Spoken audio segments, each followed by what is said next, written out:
미국에서 쿠팡을 상대로 주주 집단 소송이 제기됐습니다. 대규모 정보 유출 사실을 알고도 공시하지 않아 투자자들이 피해를 입었다며 법적 대응에 나섰습니다. 권준기 기자입니다.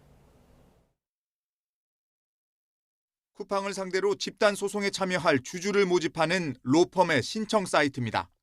지난 8월 6일부터 최근까지 쿠팡 주식을 보유한 주주는 누구나 참여할 수 있다고 안내하고 있습니다. 지난주 미국 캘리포니아 북부 연방법원에 집단 소송을 낸 뒤 내년 2월까지 참여자를 추가로 모으고 있습니다.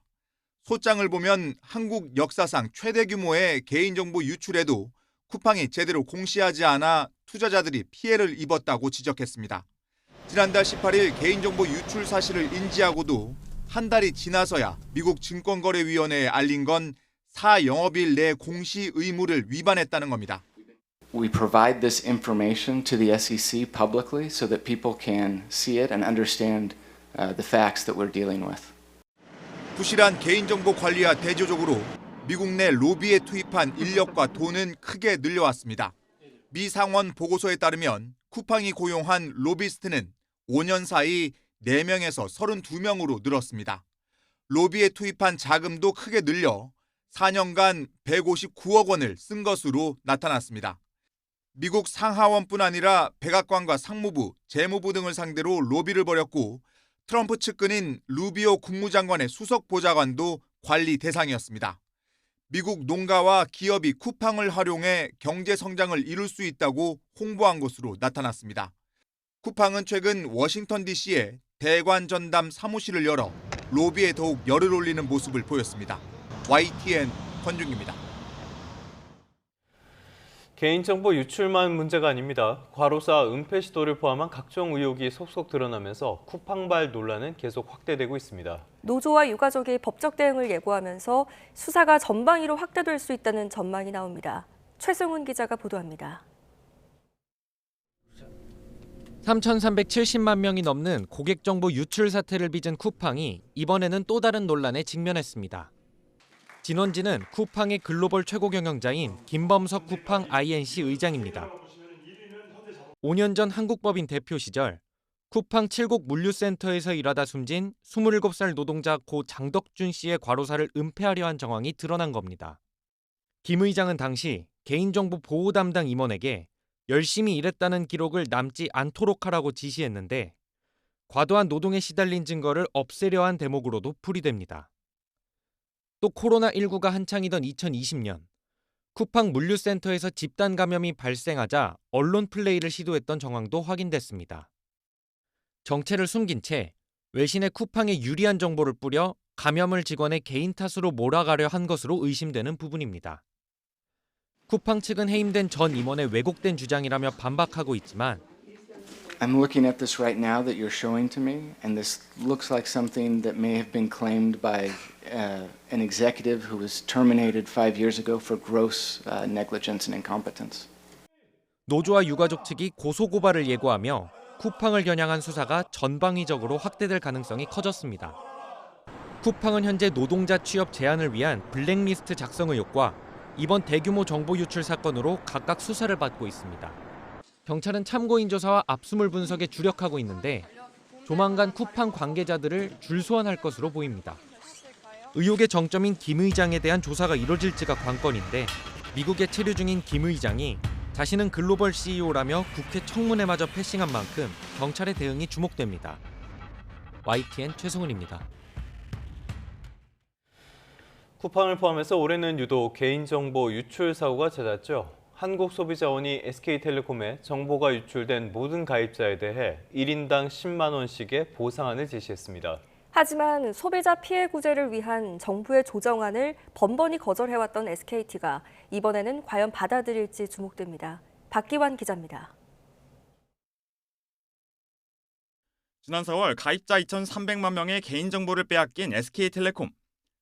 한국소비자원은 집단 분쟁 조정 결과 피해 보상에 책임이 있는 SK텔레콤이 가입자 1인당 10만 원을 지급하는 조정안을 제시했습니다.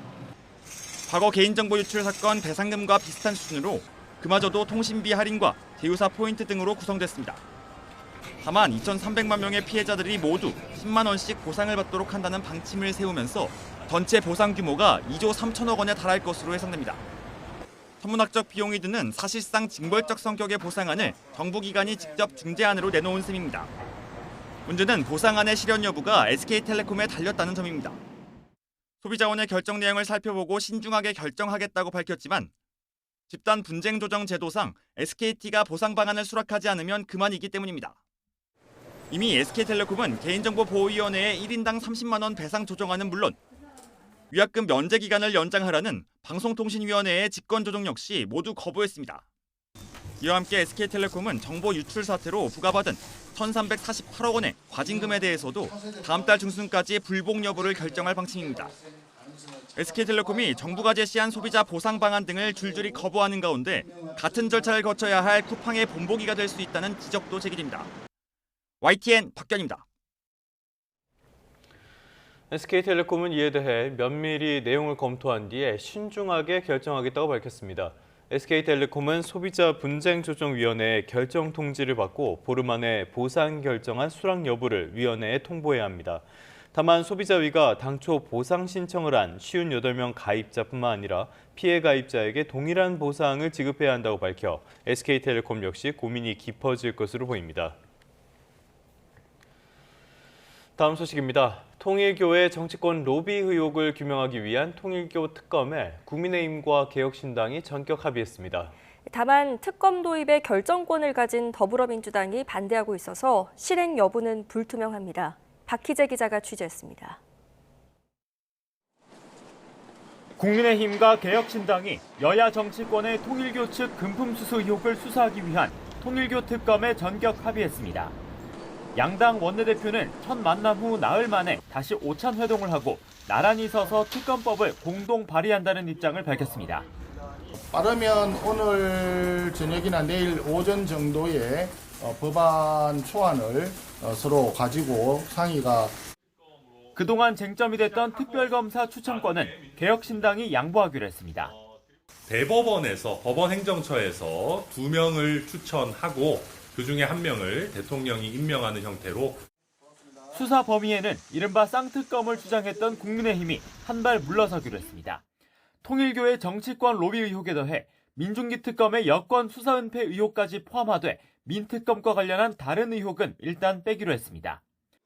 다만 특검법이 본회의를 통과하려면 국회 절대 다수를 차지하는 여당의 협조가 필요한데 더불어민주당은 수용 불가 방침을 재확인했습니다. 경찰이 특별전담 수사반까지 꾸린 현 단계에서 논의할 만한 필요성이 떨어진다는 겁니다. 특검을 수용할 의사가 전혀 현 단계에서는 없다. 경찰에서 지금 특별수사팀의 강제 수사가 지금 진행이 되고 있지 않습니까? 오는 28일 김건희 특검까지 마친 뒤 수사를 보강하는 2차 종합특검 의지를 밝혀온 만큼 야권의 통일교 특검은 논점 흐리기, 물타기라는 입장입니다. 여론조사 결과 여당 지지자들 사이에서도 특검 요구 의견이 많지만 그건 금품과 금액 등이 구체적으로 보도됐기 때문이라며 자세히 보면 특검에 응할 만한 상황이 아니라고 주장했습니다. 거대 양당 모두 특검을 고리로 내년 지방선거까지 내란 프레임을 이어가느냐 청산하느냐 줄다리기에 나선 모양새인데 결국 여론 추이와 수사 상황이 특검 추진의 주요 변수가 될 전망입니다. YTN 박희재입니다. 이 통일교 의혹을 수사하는 경찰이 압수물 분석과 신속한 수사를 위해 수사 인력을 대폭 보강하기로 했습니다. 경찰은 그동안 확보한 압수물 등을 토대로 전재수 더불어민주당 의원의 혐의를 확인하는 데 주력하고 있는데요. 필요하다면 재소환까지 고려한다는 방침입니다. 윤태인 기자입니다. 통일교 의혹을 수사하는 경찰 특별전담 수사팀은 출범 9일 만에 전재수 더불어민주당 의원을 소환해 14시간 넘는 마라톤 조사를 벌였습니다. 통일교로부터 그 어떠한 금품수수 없었다라는 말씀을 다시 한번 분명하게 강력하게 드리도록 하겠습니다. 통일교 금품수수 의혹에 대해 속도전을 펼치던 경찰은 일단 주말 동안에는 숨고르기에 들어갔습니다. 전재수 의원이 혐의를 강하게 부인하는 만큼 지난 조사의 진술 내용과 압수물 분석에 주력했습니다.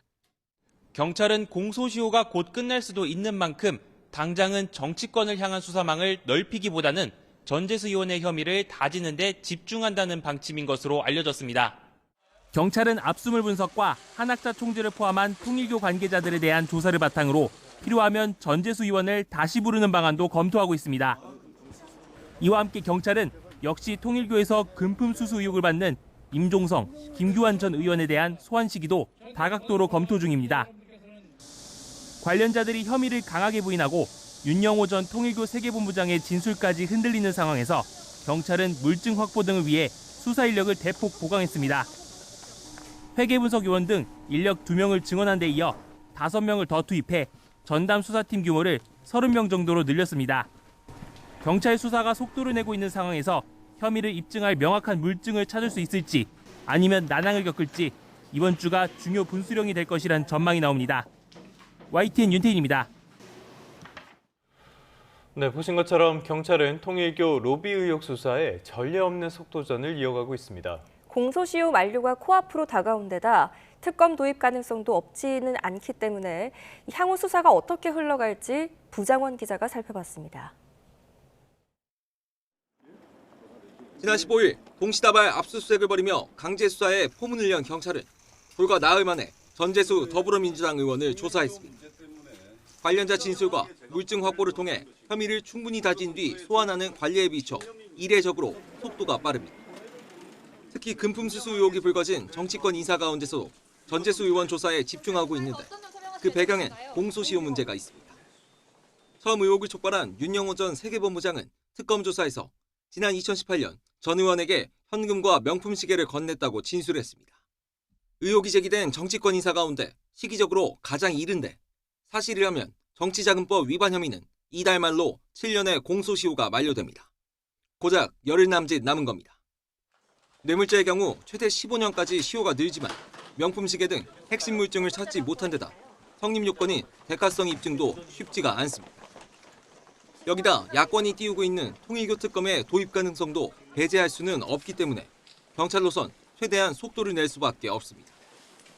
올해 안에 어느 정도 결론이 나올 가능성도 있는데 신속함 못지않게 철저한 수사가 중요한 만큼 경찰의 고심이 깊어지고 있습니다. YTN 부장원입니다. 통일교의 정치권 금품 로비 의혹을 수사하는 경찰이 교단 내 자금 흐름에 대해 수사력을 집중하고 있습니다. 경찰청 국가수사본부 특별전담 수사팀은 통일교 재정과 회계 담당자들을 상대로 조사 날짜를 조율하고 있는 것으로 알려졌습니다. 윤영호 전 세계본부장의 아내로 교단 재정국장을 맡았던 이모 씨와 이 씨의 상사였던 A 씨도 포함된 것으로 전해졌는데 수사팀 관계자는 구체적인 내용은 확인해 줄 수 없다고 설명했습니다. 윤 전 대통령의 공천 개입 의혹과 관련해 개혁신당 이준석 대표가 피의자 신분으로 특검 조사를 받았습니다. 이 대표는 의심스러운 공천 정황이 있었다면서도 자신을 공범으로 엮는 건 무리한 시도라며 선을 그었습니다. 임혜진 기자입니다. 개혁신당 이준석 대표가 업무방해 혐의 피의자 신분으로 특검에 출석했습니다. 지난 7월 특검이 이 대표의 국회의원 사무실과 자택을 압수수색한 지 5달 만입니다. 윤석열 전 대통령 부부의 공천 개입 의혹을 들여다보고 있는 특검은 2022년 당시 국민의힘 당대표였던 이 대표를 상대로 사실관계 파악에 주력했습니다. 같은 의혹으로 고발된 이 대표는 의심스러운 공천 정황이 있었다면서도 자신은 관여하지 않았다며 관련성을 부인했습니다. 윤 전 대통령과 범행을 함께 모의할 만큼 우호적인 사이가 아니었을 뿐만 아니라 당대표가 공천에 개입한다는 건 그 자체로 언어 모순이라는 겁니다. 2022년에 윤석열 대통령이 저를 어떻게 대했는지 대부분의 국민들이 다 알고 있습니다. 그런데 그 상황에서 저랑 윤석열 대통령을 공범으로 엮으려고 한다? 그거는 굉장히 무리한 시도다 이렇게 생각합니다. 앞서 이 대표는 윤 전 대통령이 서울 강서구청장과 포항시장 등의 공천에 개입하려 했고 이를 뒷받침할 통화녹음이 있다고 주장해왔습니다. 94쪽 분량의 질문지를 준비한 특검은 이 대표에게 윤 전 대통령 부부가 연루된 공천 개입 의혹에 대해 전반적으로 캐물었는데 지난해 총선을 앞두고 이 대표와 명태균 씨, 김영선 전 의원 등이 모인 이른바 칠불사 회동도 포함됐습니다. 뭐 공천 개입이라든지 또 윤석열 대통령에 대해서 증언할 부분이 있다면은 그것도 성실하게 진술했습니다. 사실 왜 피의자로 구성되었는지를 아직까지도 잘 모릅니다. 주말 이틀 동안 윤 전 대통령과 이 대표를 소환하며 막판 수사에 속도를 내고 있는 특검은 오는 28일 수사 종료 전 이들에 대한 처분을 결정할 계획입니다. YTN 임혜진입니다. 12월 20일 월요일 오늘의 주요 일정 살펴보겠습니다. 국회는 오늘 본회의를 열어 더불어민주당 주도로 내란 전담 재판부 설치법을 상정해 처리 절차에 들어갈 예정입니다. 이에 맞서 국민의힘은 법안 철회를 요구하며 필리버스터에 돌입할 계획입니다. 법원이 윤석열 전 대통령의 내란 사건 등 국가적 중요 사건에 대한 전담 재판부 설치를 추진하는 가운데 그 세부 방안을 논의할 회의가 오늘 열립니다. 서울고등법원은 내년부터 형사재판부를 모두 16개로 구성하고 이 가운데 2-3개 재판부를 전담재판부로 지정할 방침입니다.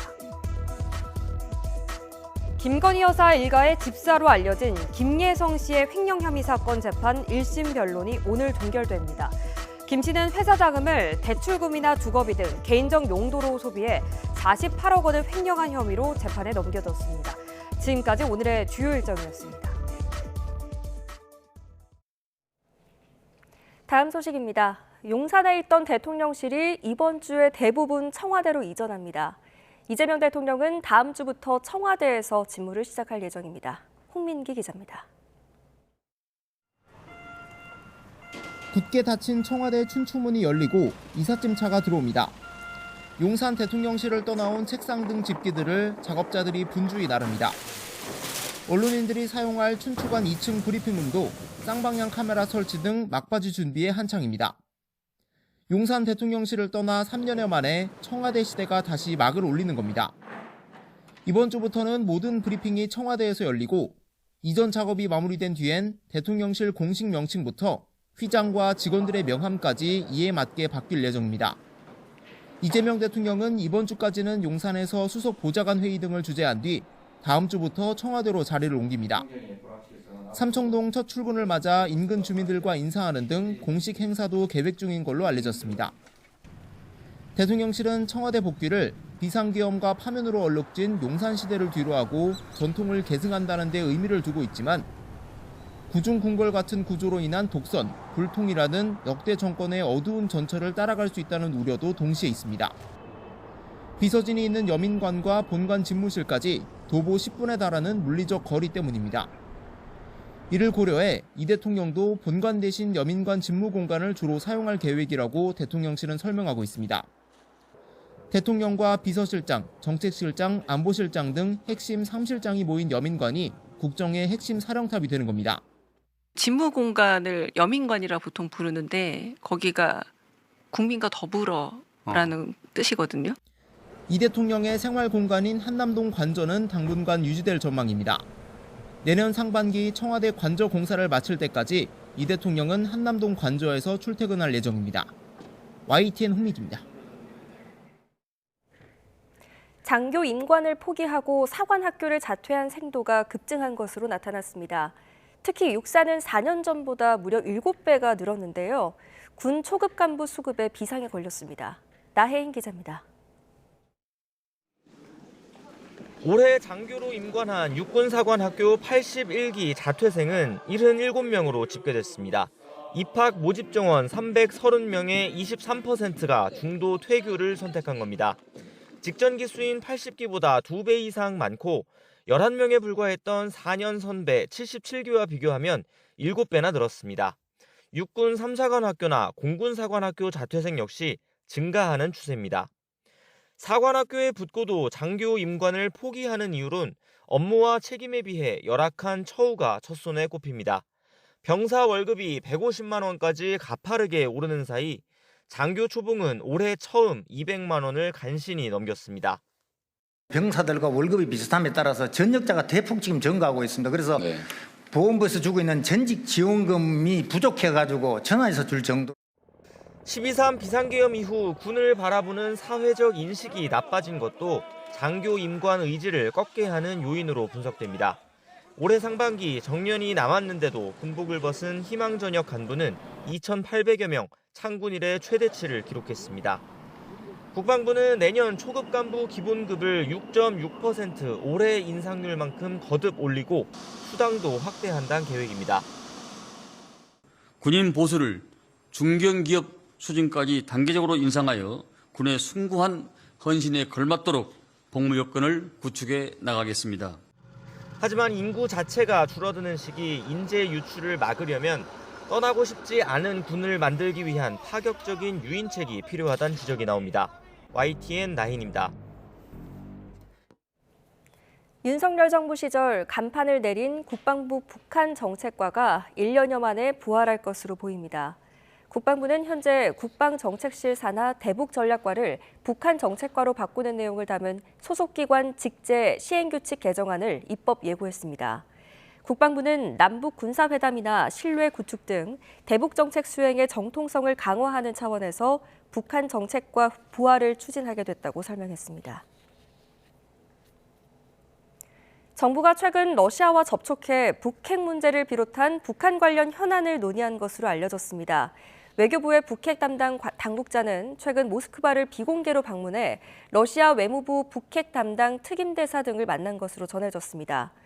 우크라이나 종전 논의가 오가고 정부가 내년 남북 대화를 비롯한 한반도 평화 공존 프로세스를 본격 추진하겠다고 예고한 상황에서 북핵 문제에 관해 양측 의견을 공유하고 러시아의 역할을 당부하는 자리가 됐을 것이라는 해석이 나옵니다. 러시아가 북핵을 둘러싼 한러 비공개 접촉에 대해 러시아와 북한 사이 불신을 조장하려는 시도라며 부인하는 내용의 성명을 발표했습니다.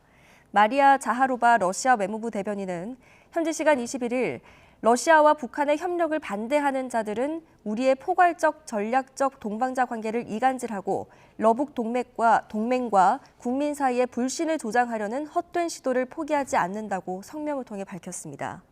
자하로바 대변인은 또 러시아는 한국과 어떠한 협의도 하고 있지 않다며 남북 관계에 영향을 주는 문제, 특히 러시아에 존재하지 않는 북핵 문제에 대한 주제는 논의하지 않는다고 언급했습니다. 미국 플로리다에 집결한 우크라이나와 러시아 대표단이 각각 미국 측과 종전 방안을 놓고 협상을 벌이고 있지만 아직 이렇다 할 진전을 이루지 못하고 있습니다. 이런 가운데 마크롱 프랑스 대통령은 유럽을 대표해서 푸틴 러시아 대통령과 직접 소통할 기회를 모색하고 있습니다. 런던 조수연 특파원입니다. 우크라이나와 러시아 대표단이 주말 동안 플로리다주 마이애미에서 각각 스티브 위트코프 특사 등 미국 측과 회동했습니다. 구체적 논의 내용은 공개되지 않았는데 양측 모두 건설적이었다고 평가했습니다. проходят конструктивно, начались и продолжатся сегодня, и также продолжатся завтра. 그러나 영토 문제 등 핵심 쟁점에서 진전을 이루었다는 소식은 들리지 않고 있습니다. 젤렌스키 우크라이나 대통령은 유럽 측과 추가 협의가 필요하다고 언급했고 크렘린궁은 우크라이나와 유럽이 제시한 수정안이 평화에 더 가까워지도록 하는 내용이 아니었다고 비난했습니다. 또 젤렌스키 대통령은 미국이 3자 회담을 제안했다며 긍정적으로 반응했지만 러시아는 이에 선을 그었습니다. 그러면서도 유럽과의 직접적인 대화 가능성은 열어놨습니다. 앞서 마크롱 프랑스 대통령이 푸틴 대통령과 대화할 필요성을 제기한 데 대해 러시아는 준비돼 있다며 서로의 입장을 이해하려는 대화여야 한다고 강조했습니다. 이에 프랑스 대통령실은 며칠 안에 최선의 진전 방안을 마련하겠다고 화답했습니다. 종전협상 과정에서 유럽의 의견이 반영되지 않자 러시아와 직접 협상을 시도하는 모양새인데 돌파구를 마련할 수 있을지는 미지수입니다. Je pense qu'il va redevenir utile de parler à Vladimir Poutine, oui. De toute façon, je constate qu'il y a des gens qui parlent à Vladimir Poutine. 한편 러시아는 드론과 활공폭탄, 미사일을 동원해 공세를 늦추지 않고 있고 전장에서 밀리는 우크라이나는 러시아의 그림자 선단 유조선을 직접 공격하며 협상력 확보에 안간힘을 쓰고 있습니다. 런던에서 YTN 조수연입니다. 사건 사고 소식입니다. 캄보디아 내 한국인 범죄 활동에 대응하는 코리아 전담반이 현지 범죄 단체를 또 한 차례 급습했습니다. 구금된 한국인 청년을 구출하고 범죄 조직원도 붙잡았는데요. 이렇게 지난 한 달 동안 전담반이 검거한 한국인 사기 피의자 수는 90명이 넘습니다. 정현우 기자입니다. 검거한 한국인들을 건물 밖에 줄줄이 세워두고 컴퓨터 등 범행 장비를 사무실에서 챙겨갑니다. 한국과 캄보디아 경찰이 협업하는 코리아 전담반이 지난 18일 현지 범죄 단지를 또 한 차례 급습했습니다. 베트남 쪽 국경지대에 있는 외딴 범죄 단지로 당시 20대 한국인 한 명이 강제 구금돼 있었습니다. 무장한 경비원들이 지키고 있었지만 전담반은 현지 경찰 40여 명을 동원해 건물을 봉쇄하고 한국인 청년을 구출했습니다. 범죄 단지에선 그간 한국인들을 대상으로 로맨스 스캠 범죄가 이뤄졌던 것으로 추정되는데 이번 작전으로 검거된 한국인은 26명에 달합니다. 지난달 10일 출범한 전담반이 캄보디아 범죄 단지 단속에 나선 건 이번이 세 번째입니다. 특히 지난 5일엔 캄보디아 경찰 특공대 등 100여 명이 투입된 대규모 작전을 벌여 한국인 51명을 한 번에 검거하기도 했습니다. 이렇게 한 달 동안 현지에서 붙잡은 한국인 사기 혐의자 숫자가 92명에 달하고 구금된 한국인 2명도 구출했습니다. 붙잡힌 한국인들은 캄보디아 경찰 측 조사가 끝나는 대로 국내로 송환할 예정인데 경찰은 현지 당국과의 공조를 더욱 강화해 범죄를 단속하겠다는 방침입니다. YTN 정윤우입니다.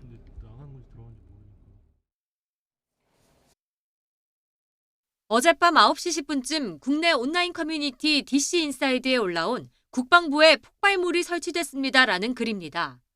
폭파 시점을 오는 23일 오후 6시 정각, 장소는 서울 용산구 이태원로 22 용산기지로 특정했습니다. 작성자는 국방부의 허점을 증명해보겠다는 취지로 글을 썼는데 게시된 지 1시간도 안 돼 삭제됐습니다. 신고를 접수한 경찰은 국방부 주변 순찰을 강화하고 글의 IP 주소 등을 확인해 작성자를 쫓고 있습니다. 주택가 사이로 시뻘건 불길이 치솟고 검은 연기가 주변 건물까지 뒤덮었습니다. 어제 오후 6시 반쯤 서울 신정동에 있는 다가구 주택 2층에서 불이 났습니다. 화재 당시 건물 안에 있던 주민 2명이 대피했고 다친 사람은 없었습니다. 경찰과 소방당국은 2층 집 천장에서 불이 시작된 거로 보고 정확한 원인을 조사하고 있습니다.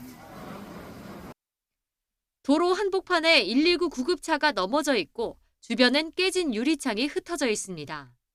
비슷한 시각 강원도 원주에서 환자를 이송하던 119 구급차가 승용차와 충돌했습니다.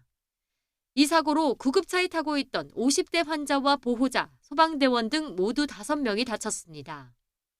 예, 심정지로 이송을 하셨는데 병원에서 자발순환 회복을 하셨다고. 경찰은 구급차가 적색 신호에 달리다 사고를 냈다고 보고 정확한 경위를 조사하고 있습니다. YTN 황보혜경입니다. 어제 오후 2시 반쯤 경북 칠곡군 가산면 중앙고속도로 다부터널에서 대구 방향으로 달리던 화물차와 승용차 등 차량 4대가 잇따라 추돌했습니다. 이 사고로 승용차 운전자 등 7명이 다쳐 병원으로 옮겨졌습니다. 또 어제 오후 2시쯤에는 서울 방향 서해안고속도로 화성휴게소 인근에서 차량 5대가 부딪혔습니다. 8명이 경상을 입었는데 크게 다치진 않아 병원으로 옮겨지진 않았습니다. 경찰은 운전자 부주의로 차량이 연달아 추돌한 것으로 보고 있습니다. 지역의 체육계 인사들로부터 뇌물을 챙긴 혐의를 받는 김용환 충북도지사가 경찰에 2차 소환돼 조사를 받고 귀가했습니다. 충북경찰청은 김 지사를 피의자 신분으로 다시 소환해 5시간가량 걸쳐 조사를 벌였습니다. 김 지사는 조사를 마친 뒤 1차 조사 때와 마찬가지로 혐의를 부인했다고 설명을 했고요. 이번 수사가 증거 없는 강압 수사이자 정치 탄압이라고 강조했습니다. 경찰은 김 지사를 상대로 산악공사 대금을 대납받았는지, 돈 봉투를 받고 지역 체육계 인사들에게 특혜를 제공했는지 등을 확인한 것으로 알려졌습니다. 지금까지 사건 사고 소식이었습니다. 오늘은 절기 동지인데요. 동지는 1년 중 밤의 길이가 가장 길고 날도 춥다고 하죠. 밤사이 기온이 크게 떨어지면서 오늘 아침 영하권 추위가 나타나는 곳이 많습니다. 특히 일부 영남 내륙 지역은 하루 만에 기온이 10도가량 곤두박질하며 한파주의보가 내려지기도 했는데요. 특보가 내려진 안동은 현재 영하 7.6도를 보이고 있고요. 서울은 영하 5.1도, 광주는 영하 3.2도까지 떨어져 있습니다. 출근길 옷차림을 따뜻하게 하셔야겠습니다. 낮부터는 기온이 올라서 예년 기온을 웃돌겠습니다. 서울 4도, 대구 8도, 부산 12도까지 오르겠습니다. 오늘 하늘은 대체로 맑겠습니다. 동해안 지역은 대기가 건조하겠고요. 너울성 파도도 높게 일겠습니다. 내일 오후부터 모레 아침 사이에는 전국 곳곳에 비가 오겠습니다. 성탄절 당일에는 맑은 하늘이 드러나겠지만 찬바람이 강하게 불면서 낮에도 추울 것으로 예상됩니다. 날씨였습니다. 이 시각 주요 뉴스입니다. 통일교의 정치권 로비 의혹을 규명하기 위한 통일교 특검에 국민의힘과 개혁신당이 합의했습니다. 특검 도입에 결정권을 가진 더불어민주당이 반대하고 있어 실행 여부는 불투명합니다. 통일교 의혹을 수사하는 경찰이 공소시효가 임박한 전재수 의원의 혐의를 다지는 데 집중하고 있습니다. 압수물 분석과 신속한 수사를 위해 오늘부터는 수사 인력도 대폭 보강됩니다. 한국소비자원이 정보가 유출된 SK텔레콤 가입자 1인당 10만 원씩 총 2조 원이 넘는 보상안을 지시했습니다. SK텔레콤은 조정안에 대해 내용을 검토한 뒤 신중하게 결정하겠다고 밝혔습니다. 캄보디아 내 한국인 범죄 활동에 대응하는 코리아 전담반이 범죄 단지를 또 급습해 구금된 한국인 청년 1명을 구출했습니다. 지난 한 달 동안 전담반이 검거한 한국인 사기 피의자 수는 92명에 달합니다. 네, 국회로 가보겠습니다. 오늘 국회에서는 더불어민주당이 내란 전담 재판부 설치법 처리에 나서고요. 야당은 필리버스터로 맞서면서 대치 정국이 이어질 것으로 보입니다.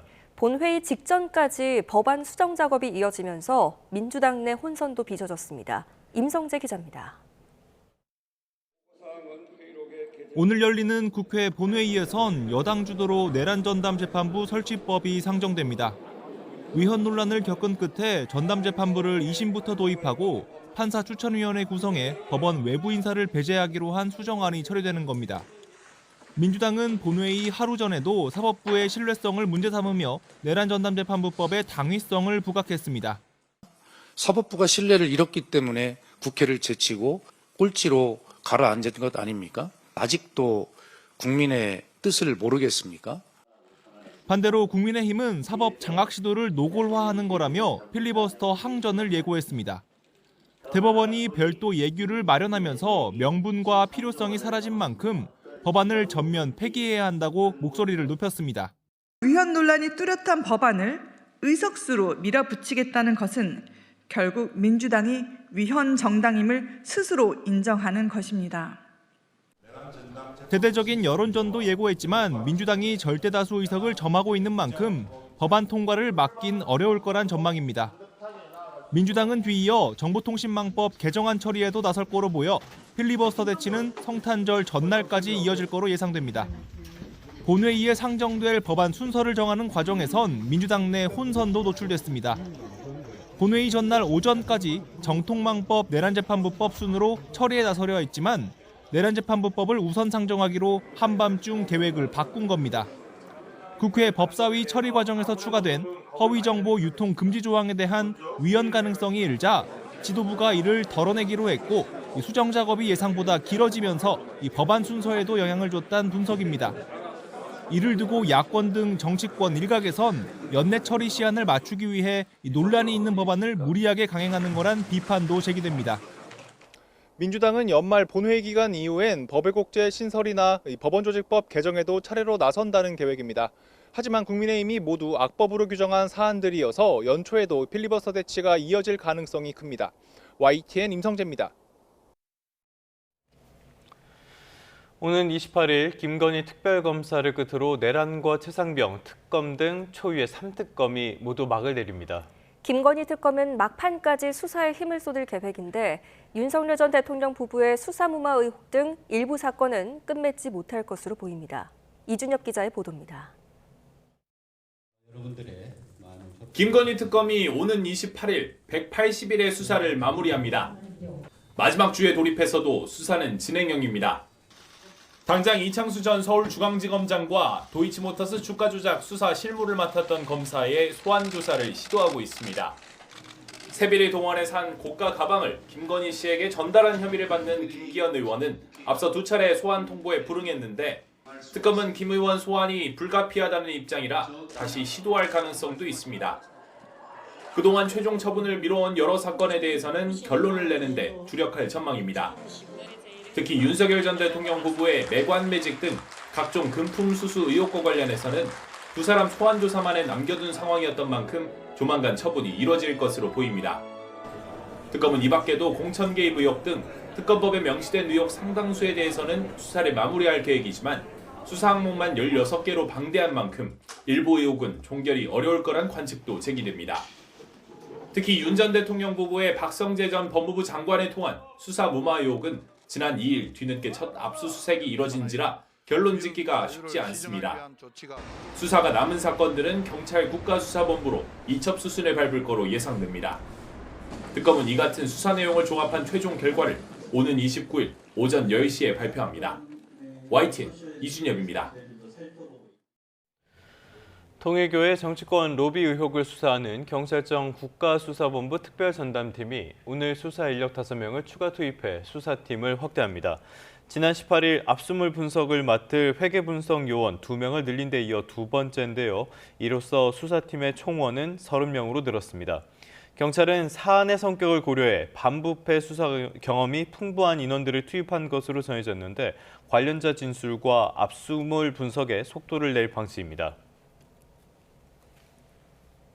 법무부 인사를 통해 사실상 강등된 정유미 검사장에 대한 전보 인사를 임시로 중단할지 판단할 신문이 오늘 진행됩니다. 서울행정법원은 오늘 오전 정 검사장이 인사명령의 효력을 멈춰달라며 낸 집행정지 신청 사건의 신문기일을 개최합니다. 검찰청 폐지와 대장동 사건 항소 포기 등 주요 사안과 관련해 비판적인 목소리를 내온 정 검사장은 지난 11일 인사를 통해 대전고검 검사로 전보되며 사실상 강등됐습니다. 네, 이번엔 경제 뉴스 살펴보겠습니다. 더불어민주당과 정부가 11호 부동산 대책의 후속 조치와 관련해 국민께 안정적인 공급에 대한 확신을 가질 수 있도록 공급 계획도 속도감 있게 구체화해 나갈 거라고 강조했습니다. 박수현 수석 대변인은 국회에서 고위 당정협의회 뒤 브리핑을 열고 당은 주택시장의 안정을 위해 총력 대응할 것을 정부에 요청했다며 이같이 말했습니다.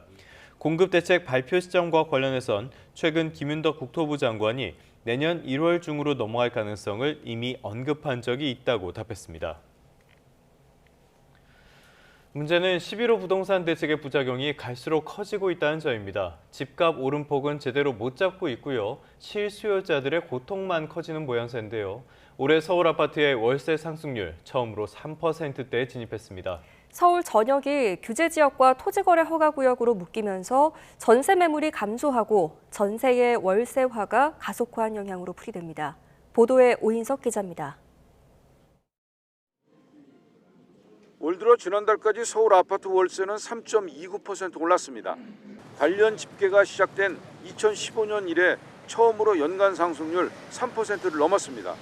서울 아파트 연간 월세 상승률은 지난해 2.86%에 이어 2년 연속 역대 최고치를 경신했습니다.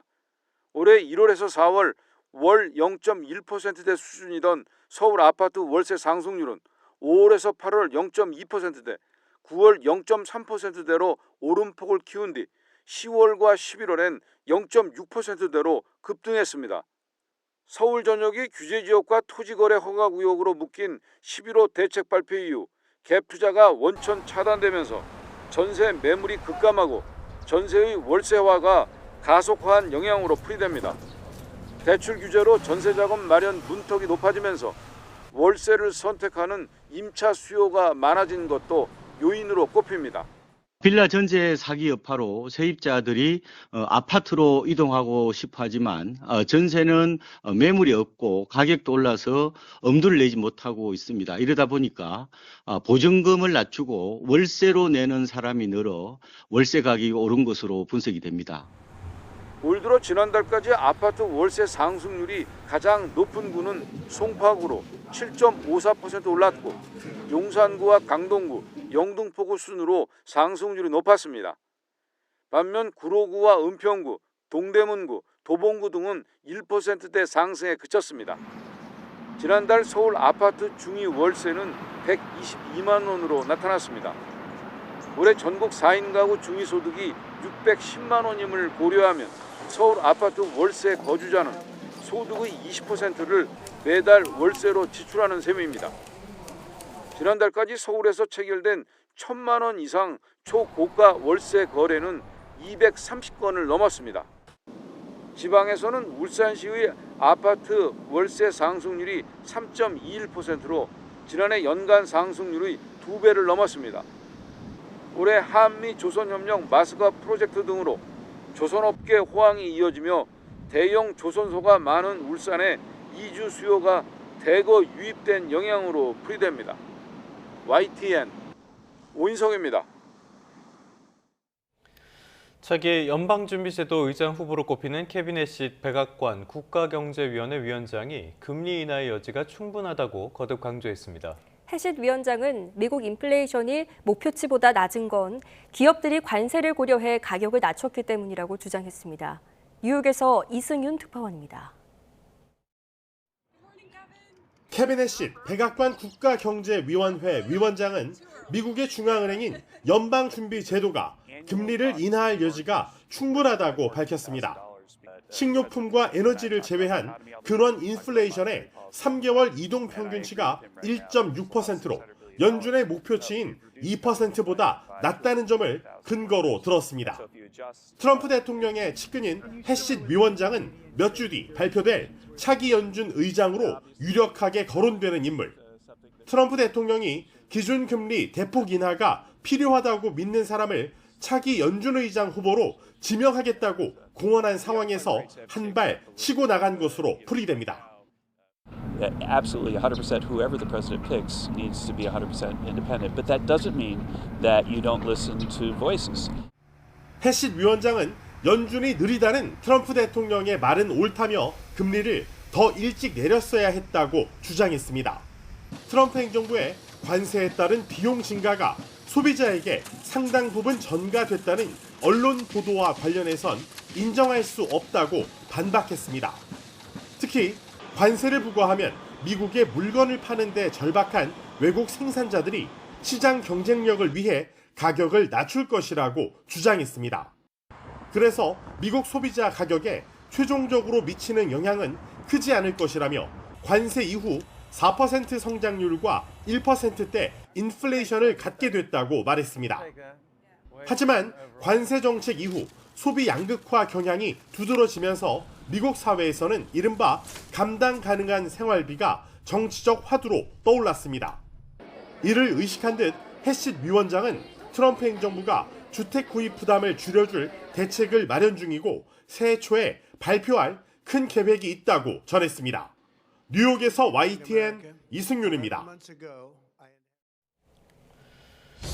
경제 한 줄 뉴스입니다. 월 평균 원달러 환율이 최근 6개월 동안 오름세를 이어가면서 소비자 물가도 잇따라 치솟은 것으로 나타났습니다. 중소기업 10곳 가운데 7곳은 내년 수출이 올해보다 더 늘어날 것으로 전망했습니다. 국내 기업 10곳 가운데 7곳은 노란봉투법 시행 등으로 내년 노사 관계가 올해보다 더 불안해질 것으로 전망했다는 조사 결과가 나왔습니다. 고용과 소비의 중심축인 40대 취업자 수가 3년 넘게 줄며 전체 취업자 가운데 차지하는 비중도 30년 만에 가장 작은 것으로 나타났습니다.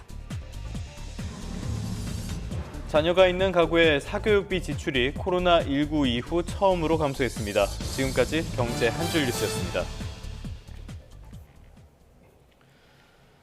다음 소식입니다. 심우정 전 검찰총장에 따른 특혜 채용에 관련법을 위반한 국립외교원에 대한 제재가 결국 무산됐습니다. 고용노동부가 법무부에 이어 법제처에도 과태료 부과가 가능할지 유권 해석을 맡겼는데 모두 안 된다고 판단한 겁니다. 이형원 기자입니다. 고용노동부는 심우정 전 검찰총장 딸을 특혜 채용한 국립외교원에 대한 제재를 검토해왔습니다. 자격이 안 되는 심 전 총장 딸을 뽑아 채용 절차법을 위반했기 때문입니다. 석사학위 소지자로 자격 요건을 명시하였음에도 석사학위 취득 예정자인 심우정 총장의 자녀를 채용했습니다. 이른바 아빠 찬스로 논란의 중심에 섰던 만큼 노동부가 할 수 있는 제재를 다하기 위해 지난 8월 법무부에 우선 문의했지만 과태료 부과가 어렵다는 답을 들었습니다. 당시 법무부는 질서 위반 행위 규제법에 따라 과태료를 부과할 수 있는 대상은 자연인이나 법인이라 국가기관은 안 된다고 봤습니다.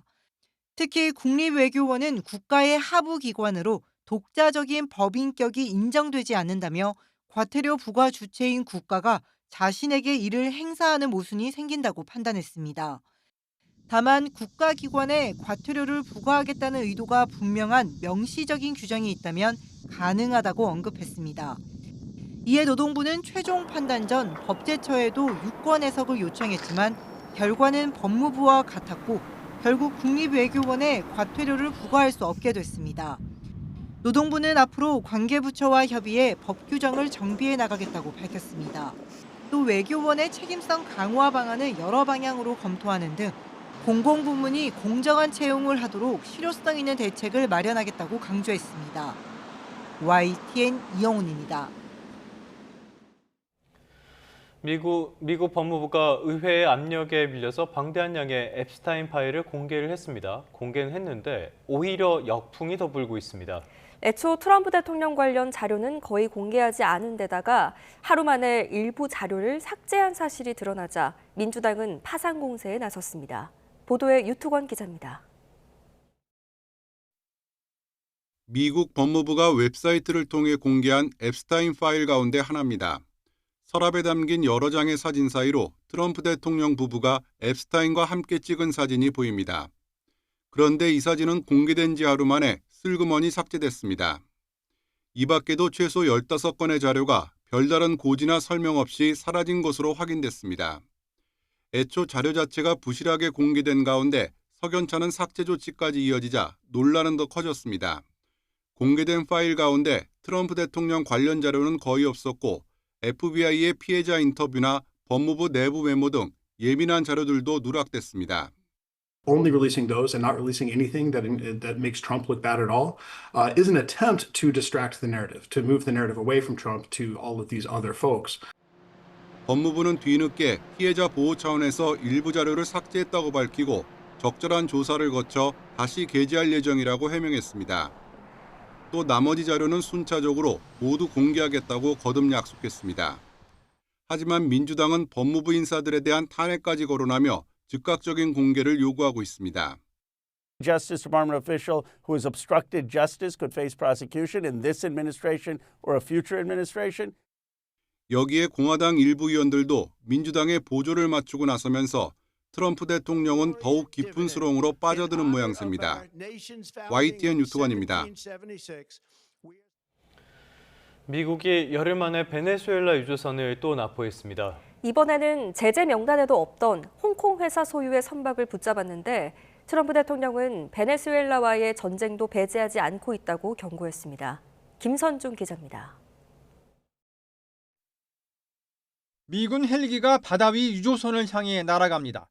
헬기가 유조선 위로 다가가자 무장한 군인들이 갑판 위로 내려온 뒤 곧바로 배를 장악합니다. 미국이 열흘 만에 다시 베네수엘라 유조선을 납포했습니다. 크리스티논 미국 국토안보부 장관은 미국 해안경비대가 베네수엘라에 마지막으로 정박한 유조선을 납포했다고 밝혔습니다. 그러면서 마약 테러의 자금줄의 불법적 이동을 계속 추적할 것이라고 강조했습니다. 앞서 트럼프 대통령은 베네수엘라 정권을 테러 단체로 지정하고 이른바 제재 대상 유조선의 베네수엘라 출입을 전면 봉쇄한다고 선언했습니다. They took all of our energy rights. They took all of our oil from not that long ago, and we want it back. 그런데 이번에는 제재 대상도 아니었습니다. 뉴욕타임즈는 해당 선박이 파나마 선적의 센츄리스로 미 재무부가 공개적으로 관리하는 제재 목록에 포함돼 있지 않았다고 보도했습니다. 베네수엘라는 해당 선박은 홍콩 무역업체의 소유라며 미군의 납포는 명백한 해적 행위로 유엔 안보리에 제소하겠다고 반발했습니다. 하지만 사실상 전면 해상 봉쇄에 나선 미국은 압박 수위를 계속 높이고 있습니다. 트럼프 대통령은 미국 MBC 방송과의 인터뷰에서 베네수엘라의 전쟁 가능성도 배제하지 않는다고 말했습니다. 이에 따라 베네수엘라를 겨냥한 미국의 지상 군사작전도 임박했다는 관측이 커지고 있습니다. YTN 김선중입니다.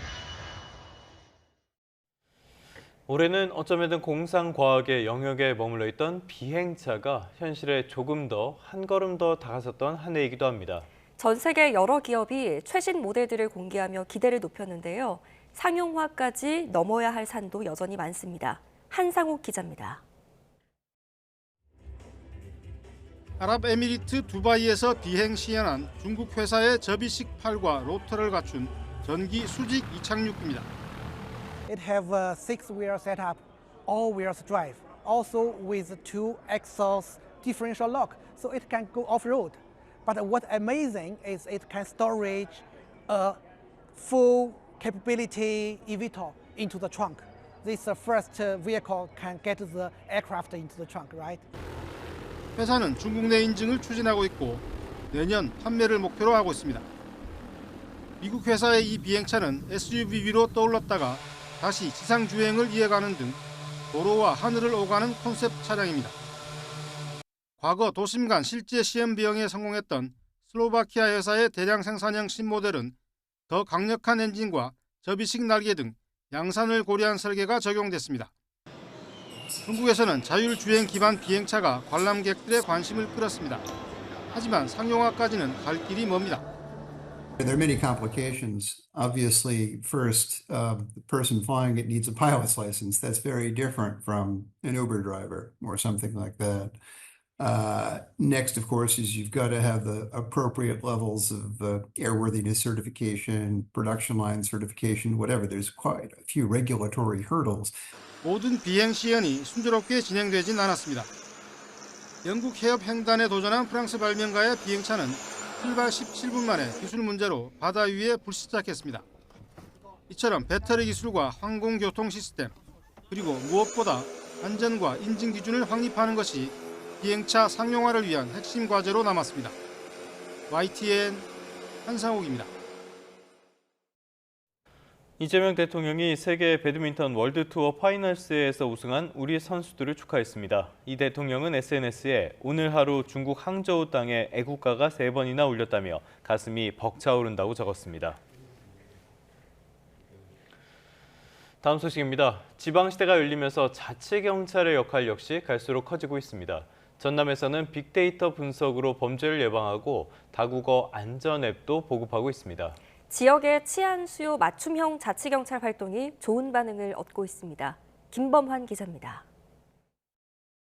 지난해 9월 평온하던 전남 순천을 발칵 뒤집어 놓은 박대성 사건.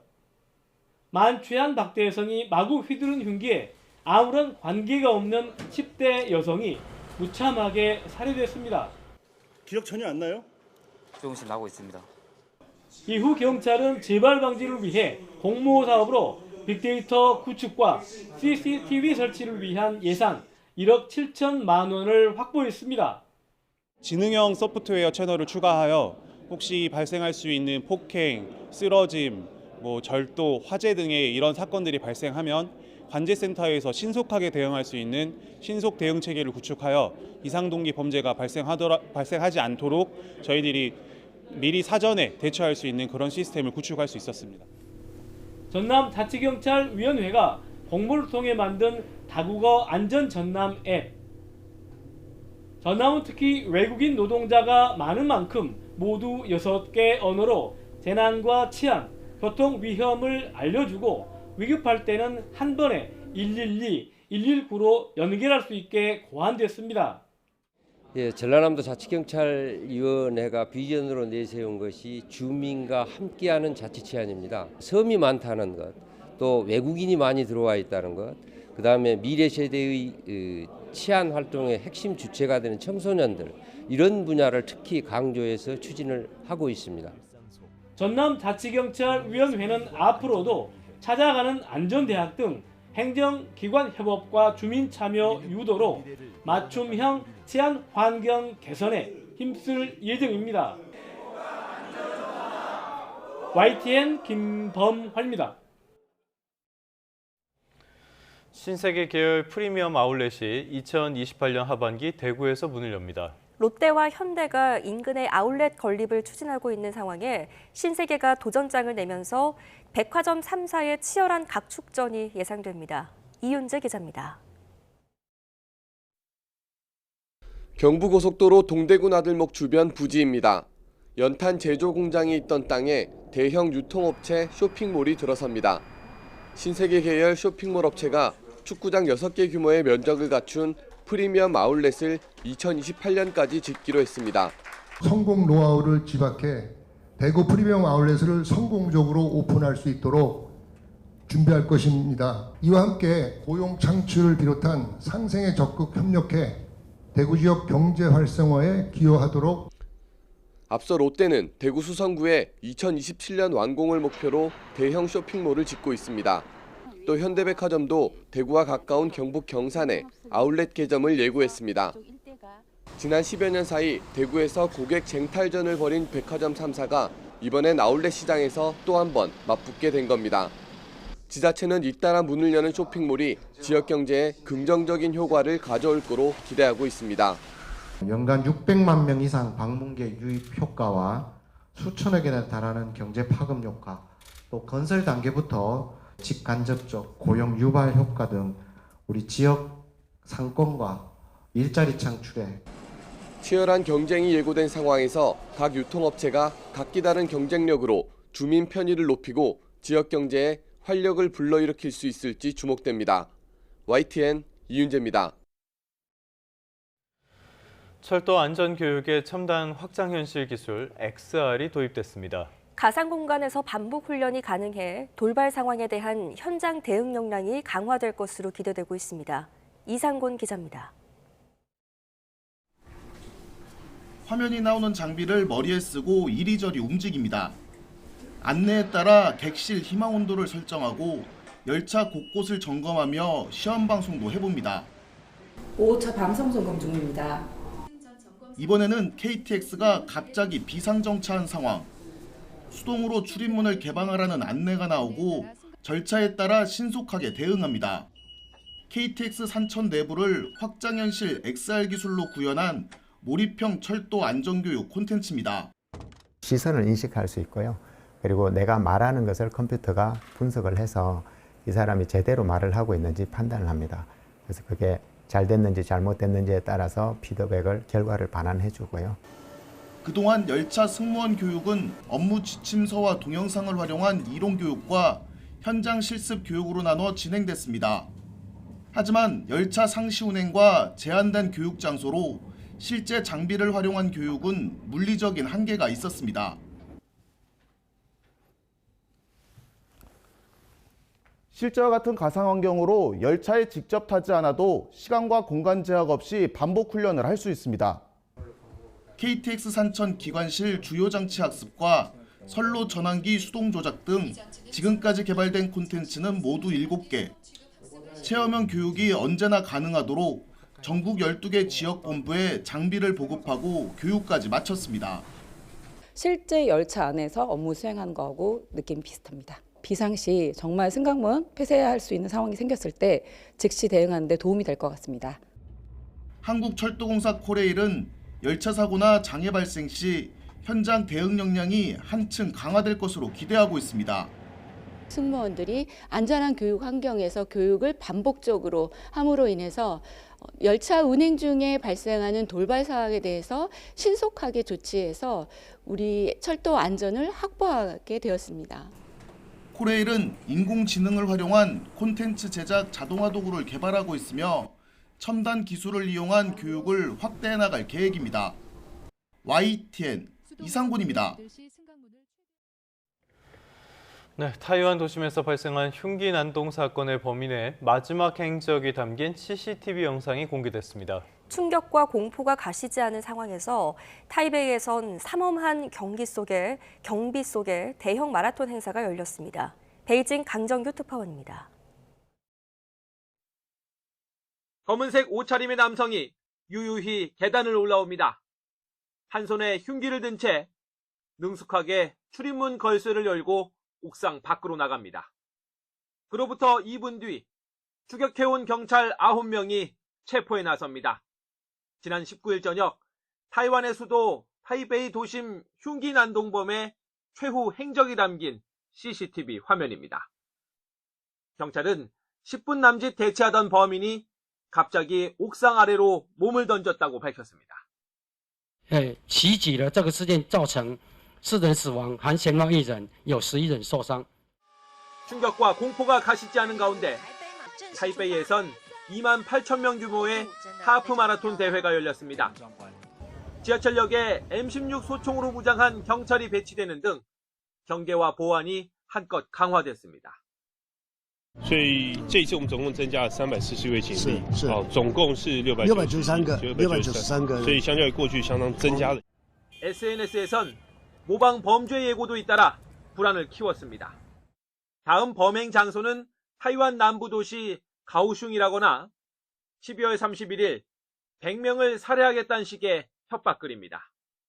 엎친 데 덮친 격으로 이번 사건의 부상자 가운데 에이즈 환자가 끼어 있다는 발표도 나왔습니다.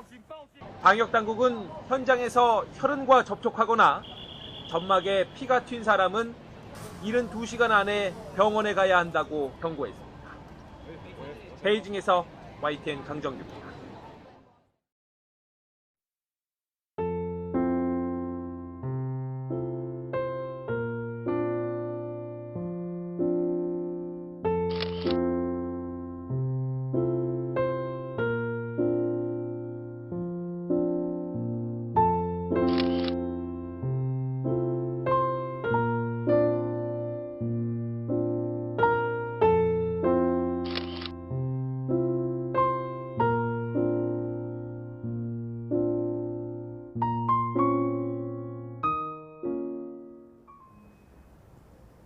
(12월) 하순으로 접어들고 오늘은 절기 동지를 맞이했습니다.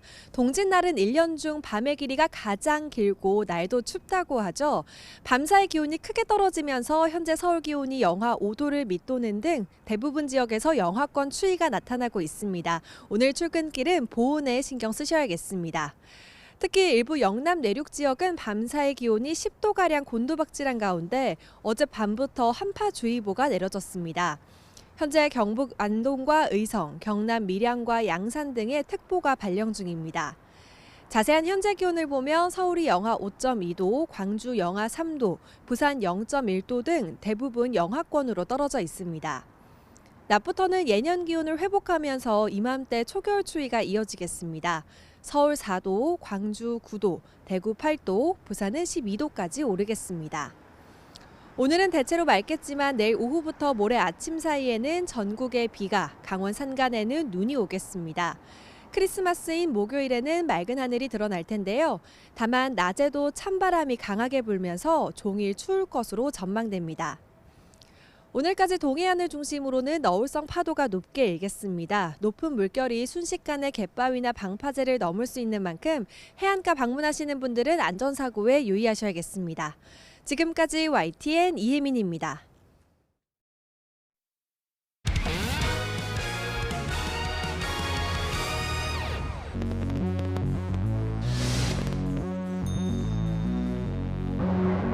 I'm on the next level.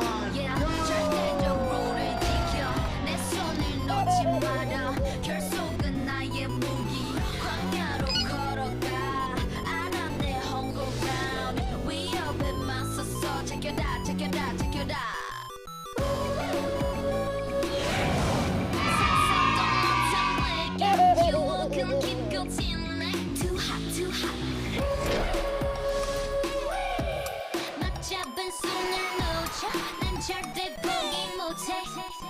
I'm on the next level. No more Tetris World Champion. 결국엔 내가 부셔. Next level. 코스모에 탈 때까지 next. 뉴스타트 3부 잠시 뒤에 계속됩니다.